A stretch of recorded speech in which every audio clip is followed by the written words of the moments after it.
The Wonderful Wizard of Oz by L. Frank Baum. Chapter 7. The Journey to the Great Oz. They were obliged to camp out that night under a large tree in the forest, for there were no houses near. The tree made a good, thick covering to protect them from the dew, and the Tin Woodman chopped a great pile of wood with his axe, and Dorothy built a splendid fire that warmed her and made her feel less lonely. She and Toto ate the last of their bread, and now she did not know what they would do for breakfast. "If you wish," said the lion, "I will go into the forest and kill a deer for you. You can roast it by the fire, since your tastes are so peculiar that you prefer cooked food, and then you will have a very good breakfast." "Don't, please don't," begged the Tin Woodman. "I should certainly weep if you killed a poor deer, and then my jaws would rust again." But the lion went away into the forest and found his own supper, and no one ever knew what it was, for he didn't mention it. And the Scarecrow found a tree full of nuts and filled Dorothy's basket with them, so that she would not be hungry for a long time. She thought this was very kind and thoughtful of the Scarecrow, but she laughed heartily at the awkward way in which the poor creature picked up the nuts. His padded hands were so clumsy that the nuts were so small that he dropped almost as many as he put in the basket. But the Scarecrow did not mind how long it took him to fill the basket, for it enabled him to keep away from the fire, as he feared a spark might get into his straw and burn him up. So he kept a good distance away from the flames, and only came near to cover Dorothy with dry leaves when she lay down to sleep. These kept very snug and warm, and she slept soundly until morning. When it was daylight, the girl bathed her face in a little rippling brook, and soon after they all started toward the Emerald City.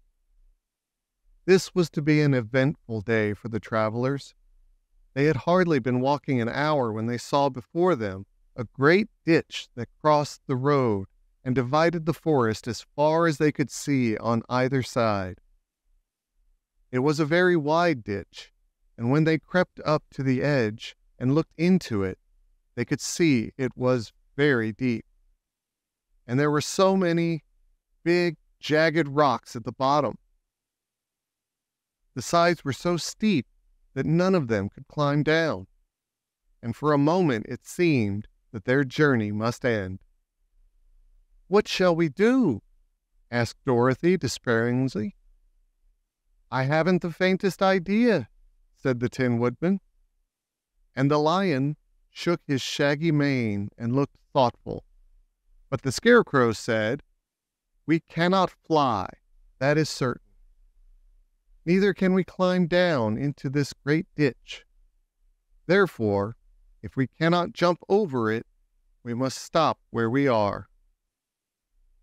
"I think I could jump over it," said the Cowardly Lion, after measuring the distance carefully in his mind.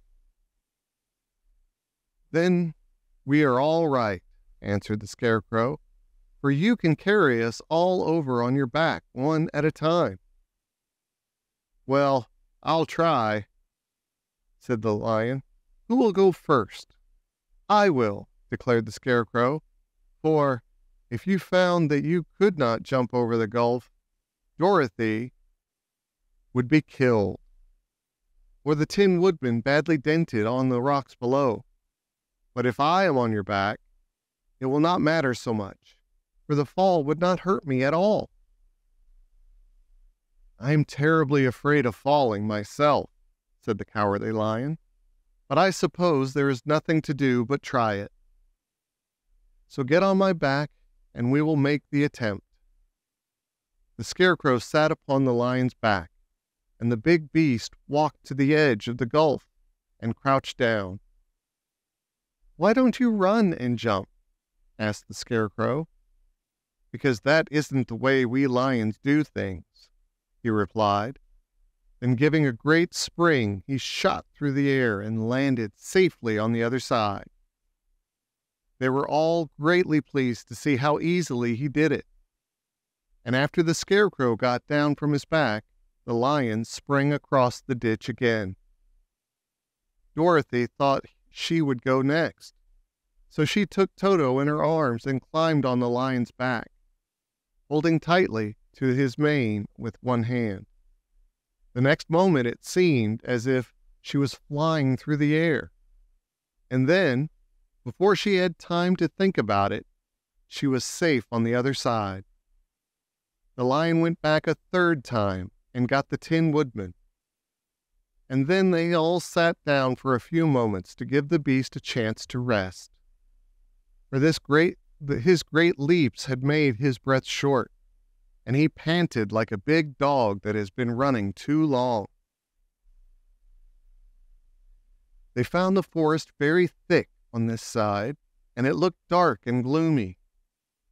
After the lion had rested, they started along the road of yellow brick, silently wondering, each in his own mind, if ever they would come to the end of the woods and reach the bright sunshine again. To add to their discomfort, they soon heard strange noises in the depths of the forest, and the lion whispered to them that it was in this part of the country that the Kalidas lived. "What are the Kalidas?" asked the girl. "They are monstrous beasts with bodies like bears and heads like tigers," replied the lion, "and with claws so long and sharp that they could tear me in two as easily as I could kill Toto. I'm terribly afraid of the Kalidas."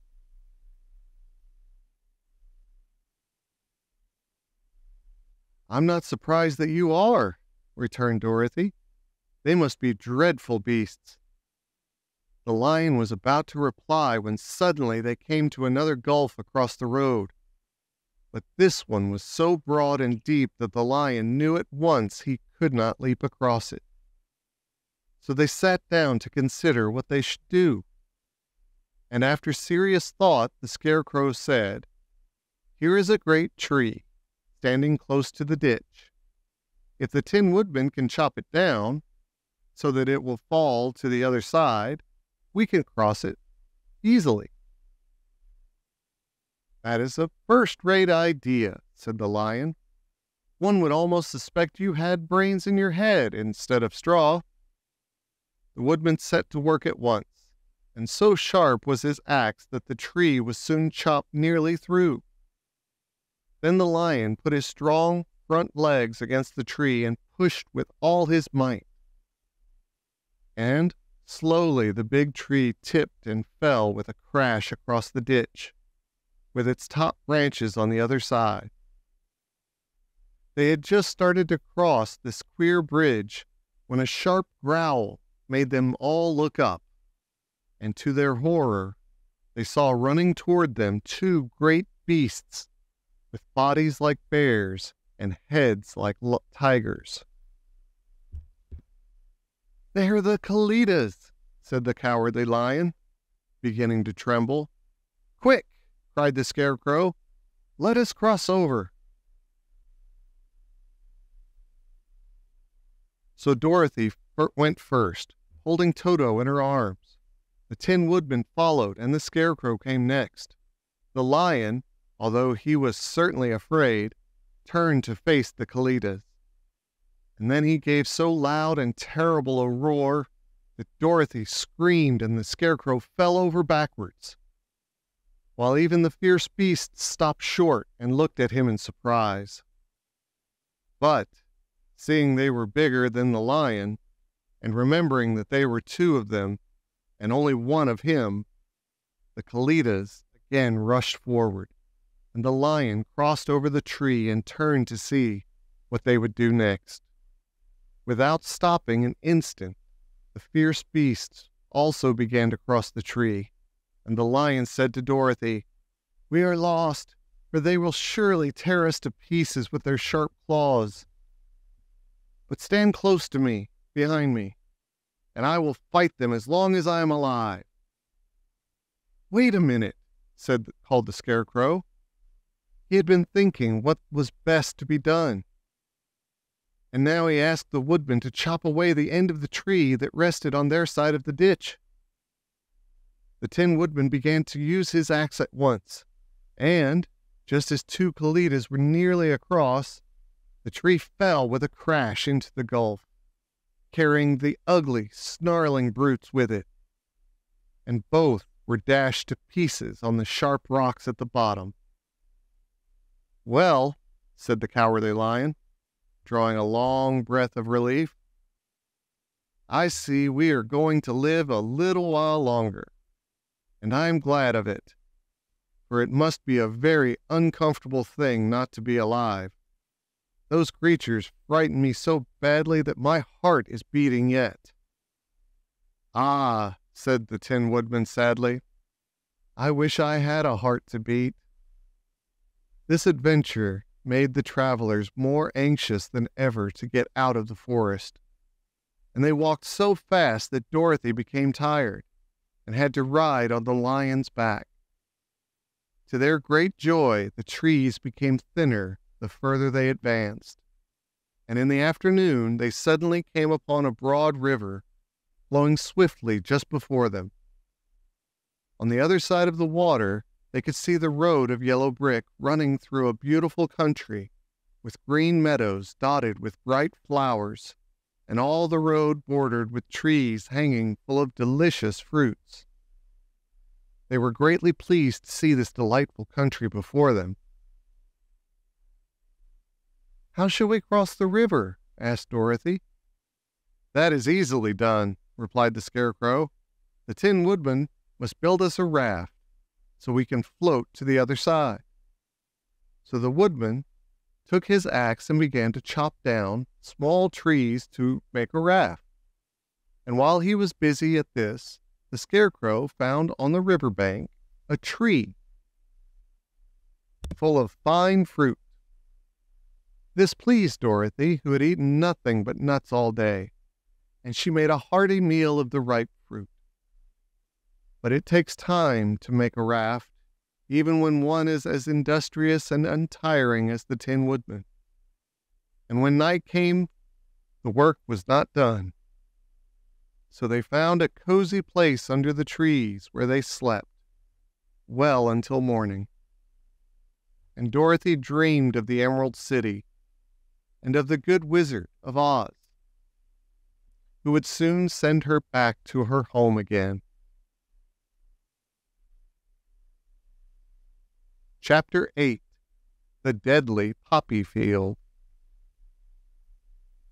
Our little party of travelers awakened the next morning refreshed and full of hope, and Dorothy breakfasted like a princess off peaches and plums from the trees beside the river. Behind them was the dark forest they had passed safely through, although they had suffered many discouragements. But before them was a lovely, sunny country that seemed to beckon them on to the Emerald City. To be sure, the broad river now cut them off from this beautiful land. But the raft was nearly done, and after the Tin Woodman had cut a few more logs and fastened them together with wooden pins, they were ready to start. Dorothy sat down in the middle of the raft and held Toto in her arms. When the Cowardly Lion stepped upon the raft, it tipped badly, for he was big and heavy. But the Scarecrow and the Tin Woodman stood upon the other end to steady it, and they had long poles in their hands to push the raft through the water. They got along quite well at first, but when they reached the middle of the river, the swift current swept the raft downstream, farther and farther away from the road of yellow brick. and the water grew so deep that the long poles would not touch the bottom. "This is bad," said the Tin Woodman, "for if we cannot get to the land, we shall be carried into the country of the wicked witch of the West, and she will enchant us and make us her slaves." "And then I should get no brains," said the Scarecrow. "And I should get no courage," said the Cowardly Lion. "And I should get no heart," said the Tin Woodman. "And I should never go back to Kansas," said Dorothy. "We must certainly get to the Emerald City if we can," the Scarecrow continued, and he pushed so hard on his long pole that it stuck fast in the mud at the bottom of the river. And before he could pull it out again, or let go, the raft was swept away, and the poor Scarecrow left clinging to the pole in the middle of the river. "Goodbye," he called after them. And they were very sorry to leave him. Indeed, the Tin Woodman began to cry, but fortunately remembered that he might rust, and so dried his tears on Dorothy's apron. Of course, this was a bad thing for the Scarecrow. "I am now worse off than when I first met Dorothy," he thought. "Then I was stuck on a pole in a cornfield, where I could make believe scare the crows. At any rate, but surely there is no use for a Scarecrow stuck on a pole in the middle of a river. I am afraid I shall never have any brains at all." Down the stream, the raft floated, and the poor Scarecrow was left far behind. Then the Lion said, "Something must be done to save us. I think I could swim to the shore and pull the raft. After me, if you will only hold fast to the tip of my tail." So he sprang into the water, and the Tin Woodman caught fast hold of his tail. When the Lion began to swim with all his might toward the shore, it was hard work, although he was so big, but by and by they were drawn out of the current, and then Dorothy took the Tin Woodman's long pole and helped push the raft to the land. They were all tired out when they reached the shore at last, and stepped off upon the pretty green grass. And they also knew that the stream had carried them a long way past the road of yellow brick that led to the Emerald City. "What shall we do now?" asked the Tin Woodman, as the Lion lay down on the grass to let the sun dry him. "We must get back to the road in some way," said Dorothy. "The best plan will be to walk along the river bank until we come to the road again," remarked the Lion.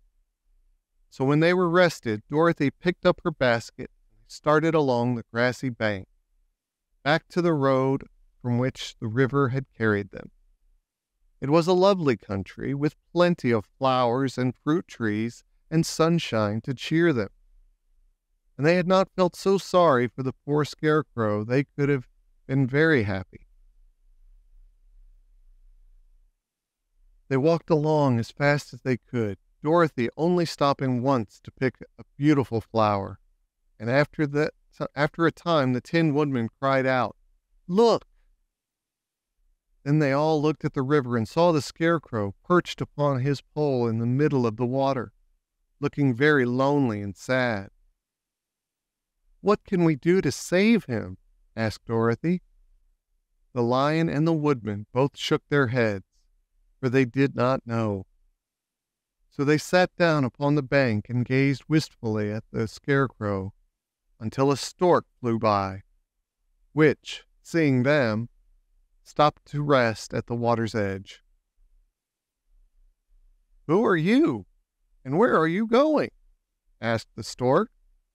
"I am Dorothy," answered the girl, "and these are my friends, the Tin Woodman and the Cowardly Lion, and we are going to the Emerald City." "This isn't the road," said the stork, as she twisted her long neck and looked sharply at the queer party.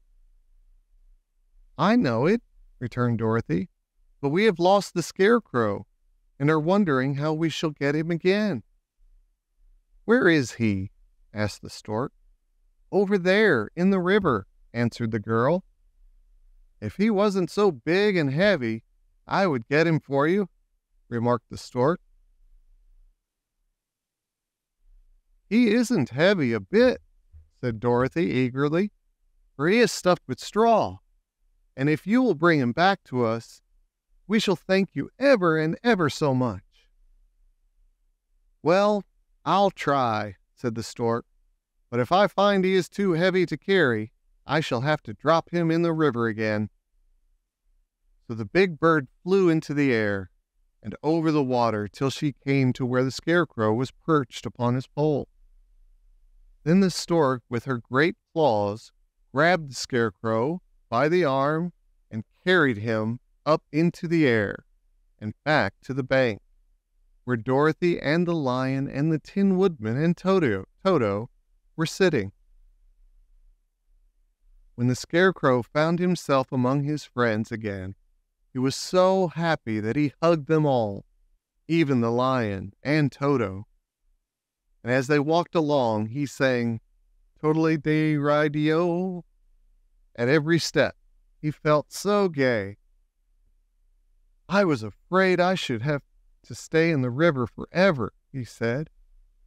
"But the kind stork saved me, and if I ever get any brains, I shall find the stork again and do it some kindness in return." "That's all right," said the stork, who was flying along beside them. "I always like to help anyone in trouble. But I must go now, for my babies are waiting in the nest for me. I hope you will find the Emerald City and that Oz will help you." "Thank you," replied Dorothy. And then the kind stork flew into the air and was soon out of sight. They walked along, listening to the singing of the bright-colored birds and looking at the lovely flowers, which now became so thick that the ground was carpeted with them. There were big yellow and white and blue and purple blossoms, besides great clusters of scarlet poppies, which were so brilliant in color they almost dazzled Dorothy's eyes. "Aren't they beautiful?" the girl asked, as she breathed in the spicy scent of the flowers. "I suppose so," answered the Scarecrow. "When I have brains, I shall probably like them better." "If I only had a heart, I should love them," added the Tin Woodman. "I always did like flowers," said the lion. "They seem so helpless and frail, but there are none in the forest so bright as these." They now came upon more and more of the big scarlet poppies, and fewer of the other flowers. And soon they found themselves in the midst of a great meadow of poppies. Now it is well known that when there are many of these flowers together, their odor is so powerful that anyone who breathes it falls asleep. And if the sleeper is not carried away from the scent of the flowers, he sleeps on and on forever. But Dorothy did not know this, nor could she get away from the bright red flowers that were everywhere about.